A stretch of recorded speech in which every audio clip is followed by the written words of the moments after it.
नमस्ते दोस्तों, आपका वैल्यू एजुकेटर चैनल में स्वागत है, जहां आप सीखते हो स्टॉक मार्केट में निवेश करके आप कैसे पैसे बना सकते हो। तो मेरा नाम है शशांक और ये जो वीडियो होगा वो पार्ट 3 होगा फार्मा सीरीज का। पहले ही मैंने फर्स्ट और सेकंड पार्ट में अलग अलग टॉपिक्स कवर किए हैं, जैसे कि फर्स्ट पार्ट में हमने ये देखा कि जेनेरिक ड्रग्स क्या होते हैं और इनोवेटिव जो ड्रग्स होते हैं या जो न्यू ड्रग्स होते हैं उसमें क्या डिफरेंस है। इसके अलावा यूएसए या इंडियन जो फार्मा मार्केट्स है उनके बारे में हमने जानकारी ली, और सेकंड पार्ट में जो ड्रग डिस्कवरी प्रोसेस है इसके बारे में देखा, या इसके अलावा सीडीएमओ क्या है, क्रैम्स क्या है, सीएमओ क्या है, या कस्टम सिंथेसिस मैन्युफैक्चरिंग क्या है। तो ये अलग अलग जो टर्मिनोलॉजीज है इसके बारे में हमने काफ़ी डिटेल में डिस्कस किया। तो ये जो पार्ट 3 होगा it will be completely dedicated towards ANDA यानी एब्रीवेटेड न्यू ड्रग एप्लीकेशन, या जेनेरिक्स बेसिकली क्या होता है, इसका हम हिस्ट्री भी जानेंगे। तो ये जो वीडियो होगा उसमें आप यदि टॉपिक्स कवर्ड देखोगे तो will start from what are generics and generics के क्या क्या अलग अलग टाइप्स है, branded drugs versus generic drugs में क्या क्या डिफरेंसेस है इसके बारे में जानेंगे। Then why basically these generics are very cheap compare to innovative drugs, तो इसके बारे में जानेंगे कि क्या रीजंस हो सकते हैं basically for generics to be very cheap compare to innovative या न्यू ड्रग्स।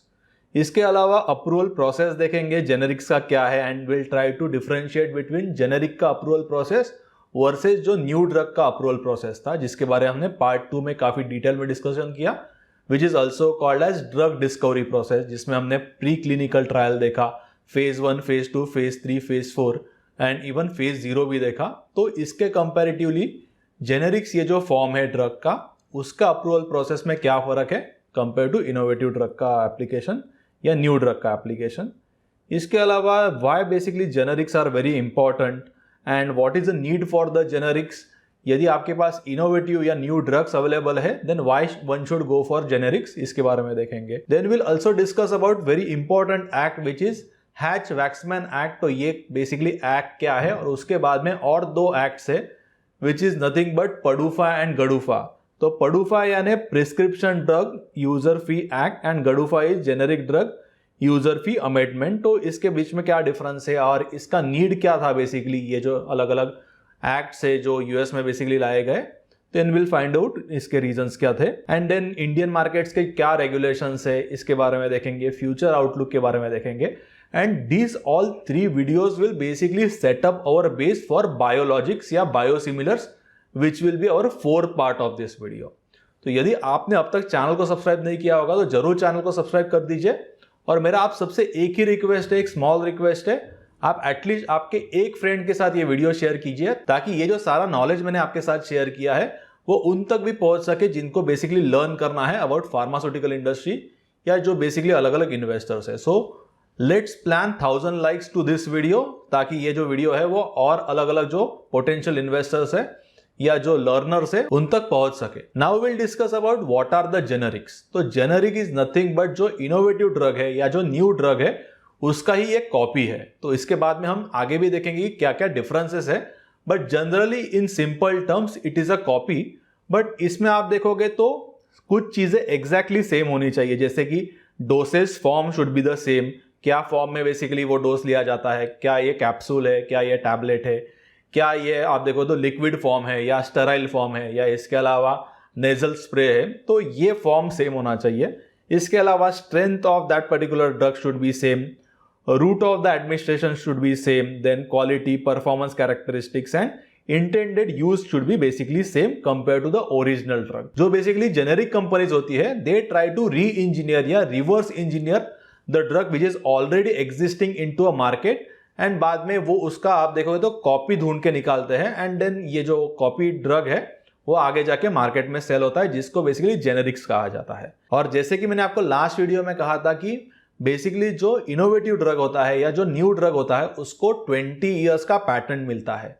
तो 20 ईयर्स का पैटेंट एक्सपायर होने के बाद ये जो जेनेरिक ड्रग्स है वो मार्केट में आ सकते हैं, उसके पहले ये basically it is not allowed because they are protected by the patent. और इसमें क्या एक इंपॉर्टेंट चीज है कि the API which is the main therapeutic component of the drug has to be exact same as that of a innovator drug, यानी जो innovator drug है और जो जेनेरिक ड्रग है इसमें से जो एपीआई है that should be exact same, उसमें आप चेंज नहीं कर सकते।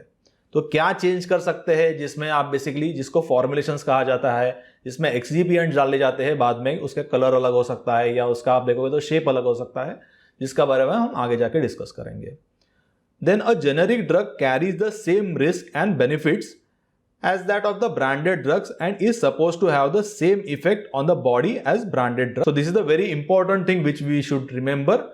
And after that, the entry of the generic drugs on patent expiry increases the competition for that particular drug and brings down the price of that drug, making it more affordable to the public. So one of the most important reasons for the generic drugs is their affordability compared to innovative drugs या new drugs. Now we'll try to understand what are the different types of generics. So basically generics के 4 अलग अलग types है. First one is unbranded generics, second one is branded generics, third one is authorized generics and fourth या last one is the specialty generics. तो ये जो generic drugs के 4 अलग अलग segments है, इसके बारे में अभी हम डिटेल में डिस्कस करते हैं. So let's start with the first one, which is unbranded generics. So unbranded generics is also called as commodity generics. And these are the basically drugs that are sold just by the name of the API of the drug. तो यहां पर आप देखोगे तो particularly formulation का कोई name नहीं होता है. ये जो अनब्रांडेड जेनरिक्स होते हैं वो सिर्फ API के नेम से ही बिकते हैं. And after that they do not basically get differentiated as a product and do not have any branding और need any sort of marketing. So that is also very important. These are mostly bought by the institutions and government who provide the medication to masses and don't want to pay a premium for the brand name for that particular drug. For example, आप देखोगे तो government buying a large quantity of the drug to distribute for free will buy commodity generic version of that particular drug. Like for example, paracetamol. So paracetamol is a name of the API and if you check the crocin is basically branded generics. तो उसमें API ही होता है पर उसको सिर्फ brand से आप देखोगे तो रिकॉग्नाइज किया जाता है. यानी इसके अलावा यदि आप देखोगे तो डोलो करके भी एक और एक टैबलेट है या और एक बेसिकली मेडिसिन है या ड्रग है, तो उसके अंदर पैरासीटामोल ही होता है बट एक ब्रांड जो है दैट इज फॉर क्रोसिन, एक ब्रांड जो है वो बेसिकली डोलो के लिए है. तो ये जो अलग अलग स्पेसिफिकली जो ब्रांडेड ड्रग्स है उनको ब्रांडेड जेनेरिक्स कहा जाता है, which is nothing but the second type of the generics. So branded generics are the exact same drugs sold by the pharma companies but with branding. But the company can charge the premium for their brand as they also incur branding and marketing costs. These drugs are mostly sold to the public rather than institutions as public actually prefers brands and willing to pay a small premium for the assurance of the quality. जब भी आपको sir दर्द होता है या बुखार आता है तो आप फर्स्ट, मुझे लगता है कि जो मेडिकेशन लेते हो that will be the Crocin. आप यदि इसके और टाइप्स देखोगे तो बहुत सारे टाइप्स मार्केट में अवेलेबल होंगे. फॉर एग्जांपल पैरासीटामोल ये API के, but we generally prefer the Crocin because it is a very well branded basically that generics. और ये जो पर्टिकुलर ड्रग है वो हमें काफी समय से पता है, that's why there is some importance of the branded generics. After that will discuss about the third segment which is authorised generics. So authorised generics are basically exact same drug sold by the company that held a patent for it. यानी basically ये new drug ही होता है या innovative drug ही होता है, सिर्फ पैटेंट कंप्लीट होने के बाद या पैटेंट का 20 इयर्स कंप्लीट होने के बाद still that company is basically selling it, but वो न्यू नहीं होता है, उसको ऑथोराइज्ड जेनेरिक्स कहा जाता है. और इसका थोड़ा प्रीमियम ज्यादा मिलता है कंपेयर टू जो ब्रांडेड जेनेरिक्स होता है, क्योंकि ऑलरेडी ये एज अ न्यू ड्रग या इनोवेटिव ड्रग ऐसा उसको मार्केट में रिकग्निशन मिला रहता है. तो बेसिकली वो ड्रग की प्राइस बहुत गिर नहीं जाती, जिसके बारे में हमने लास्ट वीडियो में काफी डिटेल में डिस्कस किया. तो फॉर इनिशियल सम इयर्स जो इनोवेटर रहता है, if they are able to afford to sell this drug at lower prices after getting of patented, तो वो कुछ समय के लिए बेसिकली सेल कर सकते हैं, which is called as authorised generics. And then after that there is a last part of a generics which is speciality generics. So these specialty generics are basically generic version of specialty drugs. Specialty drugs are basically high value drugs which are used to treat chronic and complex diseases. These are very expensive drugs and their generic versions will also sell at higher cost compared to simple generics. और यदि आप overall market देखोगे तो जो simple generics है या जो branded या अनब्रांडेड जेनेरिक्स है उसमें बहुत ज्यादा कॉम्पिटिशन है और लगभग जो मार्केट है which basically got saturated.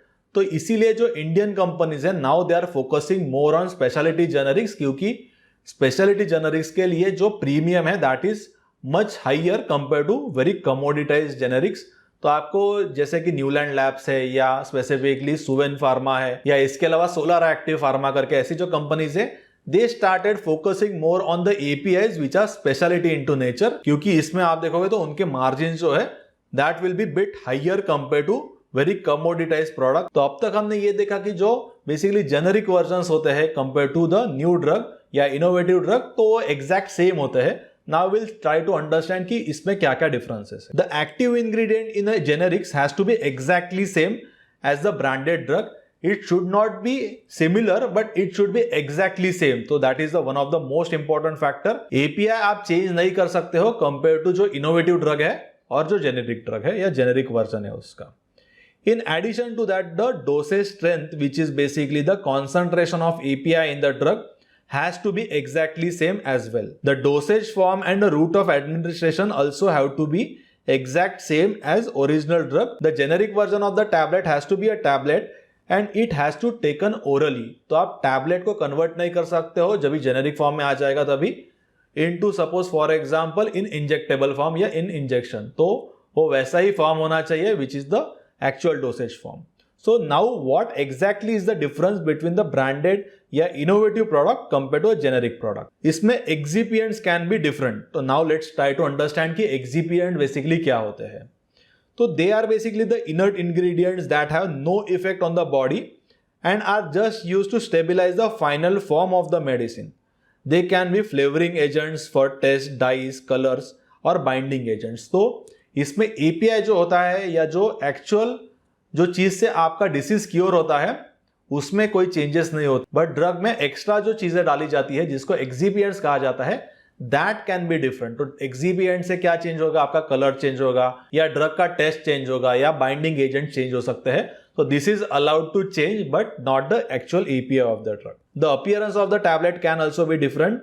In fact they have to be because similar tablet जो है you can not manufacture compare to जो ओरिजिनल टैबलेट है. Exactly you can not make the replica as basically the physical form you can say. और इसका basically क्या reason है, US trademarks laws don't allow generic drugs to look exactly same as another drug already on the market. For that reason the color and shape of the generic pill may be different from the brand name. Sometimes it will have a different coating or a flavor, so a generic drug may look different and may taste different, but उसका जो effect होगा body पे that has to be exactly because जब भी US FDA approval देता है for a generic form तो वो समय में जो कंपनी होती है उनको बायो इक्विवेलेंस प्रूव करना होता है, अदरवाइज US FDA से आपको अप्रूवल नहीं मिलेगा. एंड दैट्स व्हाई उसके बाकी जो अलग अलग रिएक्शंस है बॉडी पे that has to be exactly same as compare to the original drug या इनोवेटिव ड्रग. और इसके बाद में मेजर डिफरेंस क्या है कि basically price of the drug compare to innovative drug, जो जेनरिक ड्रग होता है उसकी प्राइस बहुत ही कम होती है. मे बी आप कंपेयर करोगे कि 1/10 हो सकती है या उससे भी ज्यादा कम हो सकती है. तो this is all about the generic और जो इनोवेटिव ड्रग है उसका डिफरेंस. नाउ विल अंडरस्टैंड कि इसका रीजंस क्या है कि why basically generic drugs are very cheap. तो to find the answer for this question again हम इनोवेटिव ड्रग्स के रिलेटेड डिस्कस करेंगे, जिसके रिलेटेड हमने पार्ट 2 में काफी ऑलरेडी डिटेल में डिस्कस किया है. But let's take some highlights of the whatever we have discussed in part 2. So when innovative company is trying to make the drug for new disease or new drug for already existing disease, they have to go through a process of discovering and formulating a new molecule, testing it out on animals first and then humans, and basically go through the regulatory process which will take about 10 to 12 years. And after that basically ये जो innovative companies होती है उनको 20 years का patent मिलता है. तो actual में 20 इयर्स में से 10 से 12 साल तो चले जाते हैं ये सब प्रोसेस में, रेगुलेटरी प्रोसेस, डिस्कवरी प्रोसेस में. तो एक्चुअल जो मार्केटिंग के लिए उनको समय मिलता है that is about 7 to 8 years, जिसमें उनको सारे उनके जो एक्सपेंसेस होते हैं वो रिकूप करने होते हैं.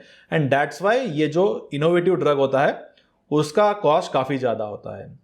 Generic company do not have to go through this process basically, and generic companies usually reverse engineer the drug that innovator company has made and make their own version of it. The regulatory process is also very different compared to the innovative drug, where generic companies don't have to conduct the clinical trials on human. They have to prove basically only bioequivalence to the innovative drug. So now what is the meaning of the bioequivalence, जिसके बारे हमने part 2 में भी काफी detail में discuss किया था. तो bioequivalence in simple terms means that the drug that the generic company has made is the same chemically and has the same exact effect on the body as the patented drug. और ये जो complete process होता है for generic companies which is around 4 years compared to 10 to 12 years in case of the innovative drug. और ये 4 years में लगभग 2 years उनको लगते हैं बायो इक्विवेलेंस प्रूव करने में और 2 years लगते हैं उनको लगभग बेसिकली वो रेगुलेटरी प्रोसेस कंप्लीट करने के लिए। तो इसके बाद में अभी हम देखते हैं कि ANDA क्या होता है। लास्ट वीडियो में हमने NDA यानी न्यू ड्रग एप्लीकेशन के बारे में डिस्कस किया। ये वीडियो में हमारा मेजर जो फोकस होगा it will be related to ANDA या जेनेरिक फॉर्म। अब तक हमने डिफरेंशिएट कर दिया दोनों जो अलग अलग बेसिकली जेनेरिक फॉर्म और जो इनोवेटिव फॉर्म था या जो न्यू ड्रग था उसका डिफरेंस देखा। Now ANDA is nothing but the abbreviated new drug application. So it is called abbreviated because the generic manufacturers do not have to perform the clinical trials for their drugs and hence the approval process is much shorter. And ANDA usually contains bioavailability and bioequivalence studies. Once it has been approved, the generic drug manufacturer can market and sell the drug in the United States. In the ANDA application यानी ANDA जो application है, in that the generic company must submit to the FDA a certification related to the patent of the original drug and these are called as the paragraphs. तो इसमें यदि आप देखोगे तो there are 4 paragraphs and her paragraph का कुछ अलग meaning है। That will discuss now. And paragraph 4 या पैरा 4 जिसको कहा जाता है शॉर्ट में, that is very very interesting, जिसका हम आगे जाके कुछ केस स्टडी भी करेंगे। So para 1 certification says that there are no listed patents for the generic drug. In this case the FDA may approve the drug immediately. These drugs are usually face a lot of competition and basically commodities. तो ऐसा basically drug है जिसमें कोई patent ही नहीं है, तो easily उसका generic version you can create. Second para is basically या para 2 certification states that the listed patent of that drug is already expired and in that case also generally the FDA approves this basically generic version of it very immediately. और para 1 और para 2 का approval मिलना बहुत easy है, इसीलिए ही ये जो basically market है इसमें बहुत ज्यादा कॉम्पिटिशन है। इसके बाद में let's now discuss about the para 3 certification. So para 3 certification states that the patent on the listed drug has not expired and it will expire in the particular future date. In this case, FDA may approve the drug with effect from the date of the patent expiry. After that, now we'll discuss about the para 4 and para 4 is the most interesting part of this all 4 paras, yeah, all 4 paragraphs which are under ANDA, yeah, abbreviated new drug application.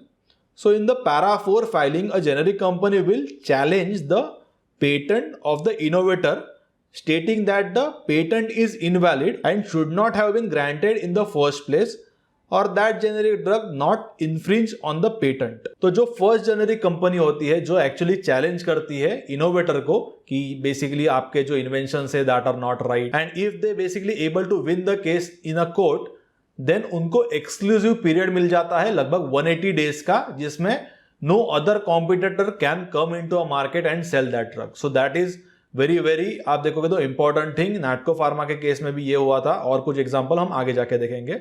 So basically this is the incentive given by the US FDA to generic companies to take down fraudulent patents and thus greatly reduce the prices of the drug, which is again very important for the consumer। क्योंकि इसके related we'll try to discuss one case study related to Africa जिसमें real में क्या हुआ था और इसमें एक इंडियन कंपनी जैसे सिप्ला जैसे कंपनी में how they actually help the African population.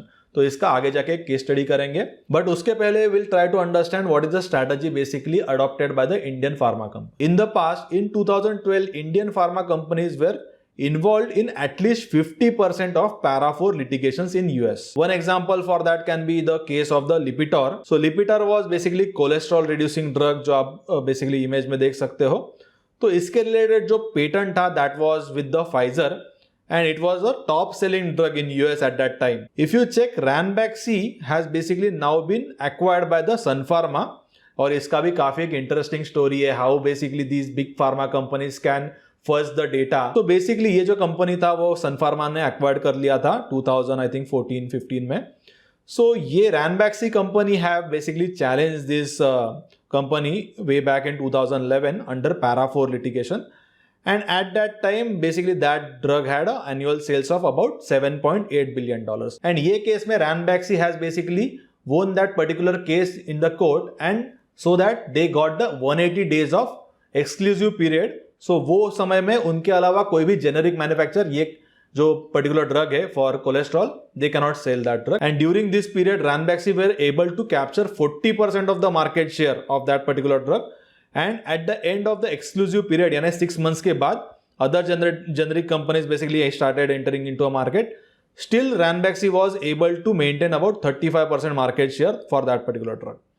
So it is a strategy that Indian companies employed very successfully, and then they had the whole pipeline of drugs that they just developed for particularly para 4 litigation. तो उसके बाद में अभी हम एक important act के बारे में discuss करेंगे which is Hatch and Waxman Act.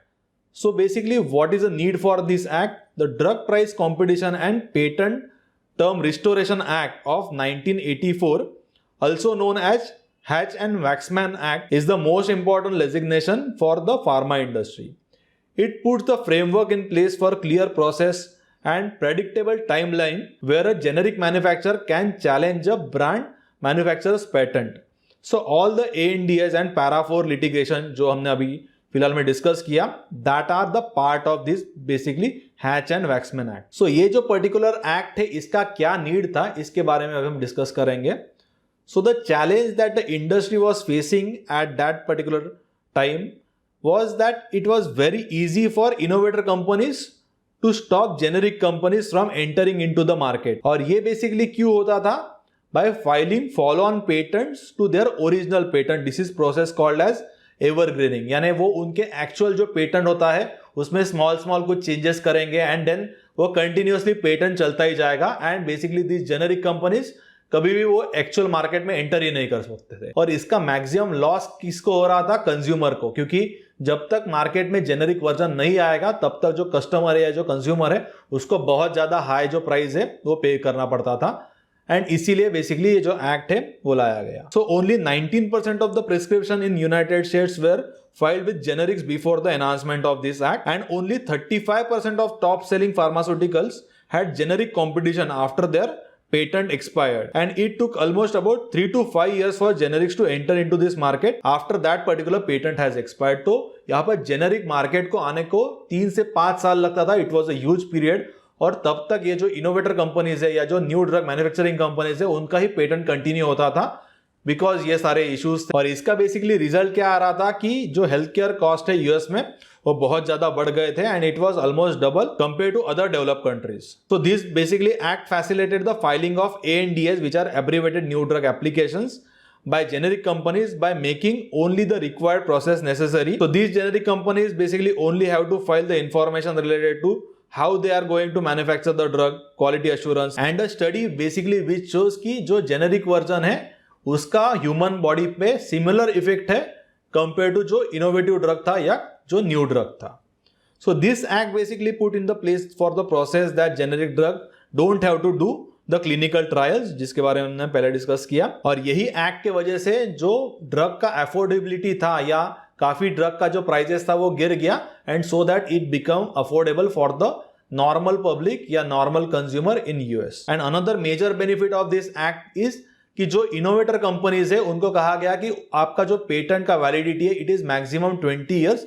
20 years के बाद में जो जेनेरिक कंपनीज है basically they can enter into a market and they can launch their generic versions. और इसका sole purpose was that कि जो ड्रग की कॉस्ट है वो काफी कम होनी चाहिए so that everyone can able to afford that drug. अभी हम देखते हैं कि ऑरेंज बुक क्या है और ऑरेंज बुक को कैसे रीड किया जाता है.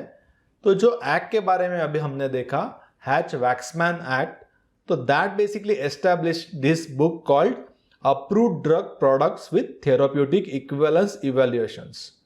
And it is commonly called as orange book because आप देखोगे तो ये पिक्चर में it is orange in colour. And in simple terms orange book is nothing but the directory for approved drugs in United States. So when basically a new drug is approved, it is added into this orange book along with the patent information. So different generic companies can use basically this orange book to know कि जो patent है वो future में कभी expire होने वाला है and उसके accordingly they can develop their business strategy and start working on that particular product may be जो आगे जाके अबाउट 5-6 years में ऑफ पेटेंट होने वाला है. So when a drug goes off patent, a generic company will file for ANDA, which is abbreviated new drug application.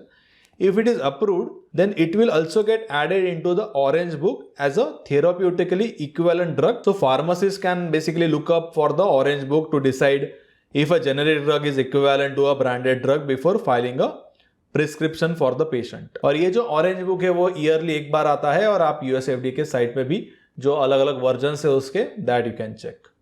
Now will try to understand कि ये जो ऑरेंज बुक है इसको कैसे बेसिकली रीड किया जाता है, या अलग अलग जो टर्म्स इसमें मेंशन किए हैं उसका क्या क्या यूज है। So the orange book can be confuse to read if you are looking at the for a first time basically. जैसे कि आप यहाँ पर देख सकते हो तो अलग अलग नंबर्स कुछ लिखे हैं, या इसके बाद में कुछ बेसिकली यहाँ पर अल्फाबेट्स लिखे हैं। तो लेट्स ट्राई टू अंडरस्टैंड कि इसका क्या क्या एक्चुअल में मीनिंग है and how to read basically this orange book. So we have taken one picture from the orange book and उसके रेफरेंस से now I will explain you कि इसको कैसे रीड किया जाता है। तो at the top you can check that there is a API name and below it is a dosage form. तो यहाँ पर यदि आप देखोगे तो यहाँ पर एक नेम लिखा गया है एसिटाडोट, तो which was basically the name of the original patented drug. आप जिसको ब्लैक कलर में देख सकते हो। But now the question is कि कैसे इसको पहचानना है कि ये नया ड्रग है। तो राइट साइड में यदि आप देखोगे तो फर्स्ट लेटर जो है दैट इज एन यानी एनडीए यानी न्यू ड्रग, और यदि फर्स्ट जो लेटर है वो ए होगा तो इट इज बेसिकली एएनडीए या generic form of that particularly innovative drug. और इसके अलावा यदि आप देखोगे तो लेफ्ट मोस्ट साइड में there is something called as AP which is written. So AP is basically called as the TE code which stands for therapeutic equivalence, and this code shows that these drugs are therapeutically equivalent since they have the same TE code। तो यहाँ पर इसी तरीके से orange book आप देखोगे तो read कर सकते हैं। सिंपल है, थोड़े बहुत बेसिकली आपको वो जो टर्मिनोलॉजीज है उसके साथ फैमिलियर होना है, so that you also can refer the orange book. और फॉर एग्जाम्पल आपको ये देखना है कि सन फार्मा के कौन कौन से अलग अलग एएनडीएस है जिसको यूएसएफडीए से अप्रूवल मिला है, तो you can check under that particular section of that drug, and then you'll also come to know कि इसमें API क्या है या इसमें ओरिजिनल बेसिकली ड्रग क्या है, एंड इसके साथ सन फार्मा के साथ और कौन कौन से अलग अलग कॉम्पिटिटर्स है। Basically this study we also do to know कि पर्टिकुलर API में या पर्टिकुलर ड्रग में एक्चुअल में कितना कंपटीशन है। Now after that will try to understand what is PDUFA. So PDUFA stands for prescription drug user fee act. So ये जो PDUFA है वो आने के पहले there was basically a bottleneck in drug approvals because US FDA did not had enough manpower to review the vast amount of drug applications which they received. In addition to that, they had to conduct the plant visits या plant audits for which basically they were critically funded, या उनके पास इतने resources नहीं थे to go to that particular plant and do complete all audits। तो इसीलिए basically ये जो पडूफा है that has been introduced। So इसका सबका आप यदि देखोगे तो basically final outcome ये आ रहा था कि जो patients थे they were kept on waiting for the new drug to get approved because of US FDA के पास enough manpower नहीं था। And if you check then in 1992 the US Parliament passed PDUFA which allowed the FDA to collect fees from the pharma industry to fund the new drug approval process। तो ये act के बाद में क्या हो गया कि जो फार्मा कंपनीज थी they basically have to pay the some fees for US FDA, and बाद में ये फीस से US FDA hire their staff and their man power, and बाद में फिर ये जो बेसिकली अलग अलग स्टाफ था उनका they used to go for the audits, and इससे जो अप्रूवल प्रोसेस था वो काफी इजी हो गया फॉर न्यू ड्रग एप्लीकेशंस या जो नए ड्रग या जो इनोवेटिव ड्रग्स था उसके लिए basically. In order to continue collecting such fees the FDA is required to meet certain performance benchmarks like speed of the NDA review process. तो इसके एक्ट के बाद में एफडीए को भी कुछ रिस्ट्रिक्शंस आ गए कि आपको पर्टिकुलरली वो टाइम में वो जो एप्लीकेशन है उसको प्रोसेस करना ही करना है। इट्स नॉट लाइक दैट आपके पास एप्लीकेशंस आ रहे हैं और आप उसको प्रोसेस नहीं कर रहे हैं। So basically when you are collecting some fees from this pharma companies you are also liable to complete the process in particular time period. इसके बाद में if you check basically the innovator companies paid these fees because their drug were patent and speeding up the process time basically give them the longer exclusive period in the market. तो इससे क्या हो गया कि ये काफी एक अच्छा एक्ट था for the innovator companies so that उनके जो ड्रग्स थे that starting getting faster approval, और उनका जो टाइम पीरियड था जिसके बारे में मैंने आपको पहले बताया काफी ज्यादा टाइम लगता था ये अप्रूवल के लिए because lack of man power था, और इसीलिए आप देखो तो एक्ट के बाद में अप्रूवल का टाइम पीरियड कम हो गया एंड सो दैट उनका मार्केटिंग करने का टाइम पीरियड बढ़ गया। क्योंकि टोटल जो आप देखोगे तो जो पहला एक्ट था हैच वैक्समैन एक्ट, तो उसने ये बताया था कि 20 इयर्स तक ही आपका पेटेंट आपके पास रहेगा, बट उसके बाद में क्या हो गया कि अप्रूवल के लिए ही ज्यादा टाइम लगता था, तो एक्चुअल मार्केटिंग का टाइम कम मिलता था।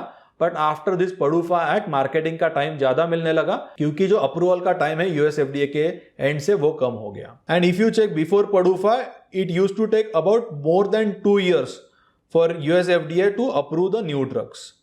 Now on an average the time for new drug or new medicines, it is about 10 months in US, and over the last 5 years approximately 75% of the novel drugs were approved in the United States before any other country. So this was a major transformation in case of innovative drug manufacturing companies, और इसी वजह से जो patients थे they got the required medicines for that particular disease. इसके बाद में now let's discuss about GDUFA. तो generic companies faced a similar bottleneck, but in this case they were basically not willing to pay, and उनका argument ये था कि basically we are benefiting the society by reducing the drug price, and इसीलिए उनको ये जो fees थी वो उनको पे नहीं करनी थी। But the backlog of the ANDAs kept on increasing on the US FDA and then they did not have the enough resources to tackle the vast number of applications they received because of Hatch-Waxman Act which we discussed previously. And इसीलिए basically 2012 में GDUFA जो है यानी generic drug user fee amendment वो पास हो गया US में। और GDUFA के बाद में यदि आप देखोगे then FDA basically approved more generic drugs and more quickly compare to their previous history, and the market was flooded with the generics effectively bringing down the cost of the very expensive and very critical drugs. और इसीलिए यदि आप देखोगे तो ये जो GDUFA 2012 में complete हुआ था या अप्रूवल हुआ था उसके बाद में जो इंडियन फार्मा कंपनीज है जैसे कि सन फार्मा, डॉक्टर रेड्डीज या इसके अलावा लुपिन, उसके प्राइसेस बहुत बढ़ गए थे फॉर नेक्स्ट 3 years, बिकॉज बहुत ज्यादा जो ड्रग्स थे वो इजीली मार्केट में आना शुरू हो गए थे। बट इसका एग्जैक्टली उल्टा होगा आफ्टर 2015 बिकॉज कॉम्पिटिशन बहुत ज्यादा बढ़ गया। तो that also you have to understand कि ये सारे रीजन से pharmaceutical industry is not very straight forward industry. इसमें बहुत अलग अलग लॉज है डिफरेंट कंट्रीज के, यूएस के अलग कुछ लॉज है, इंडिया में कुछ अलग लॉज है, चाइना से आप देखोगे तो there is a relation because जो एपीआईज है वो चाइना से आते हैं। And in last video also I have discuss की रिसेंटली जो चाइना के इश्यूज हुए हैं basically related to power issues, so Indian certain companies are getting challenges. तो it's not very easy sector to understand, but मैं आपको अलग अलग पार्ट्स से ट्राई कर रहा हूँ कि ये आपको काफी इजीली समझ जाए। तो if you are liking this video तो आप जरूर ये वीडियोस को लाइक कर दीजिए और एटलीस्ट आपके एक फ्रेंड्स के साथ शेयर कीजिए ताकि ये जो वीडियोस है वो पोटेंशियल इन्वेस्टर्स तक पहुंच सके and they will also get benefited a lot out of this 4 part series. ये 3rd पार्ट है, नेक्स्ट जो पार्ट होगा which will be related to biosimilars.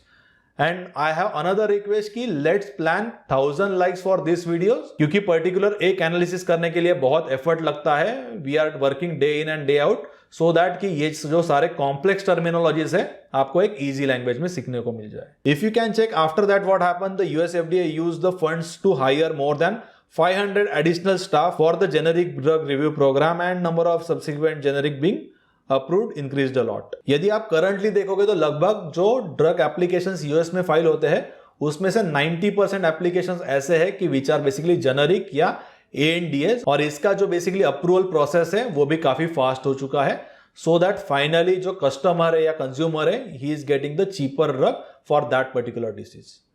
Now let's try to understand कि इंडिया में क्या क्या regulations है related to pharma industry. So when basically it comes to the drug regulations in India, the process is equally complicated as in US. The regulatory responsibilities shared by the central government agency, CDSCO, and various state departments of health.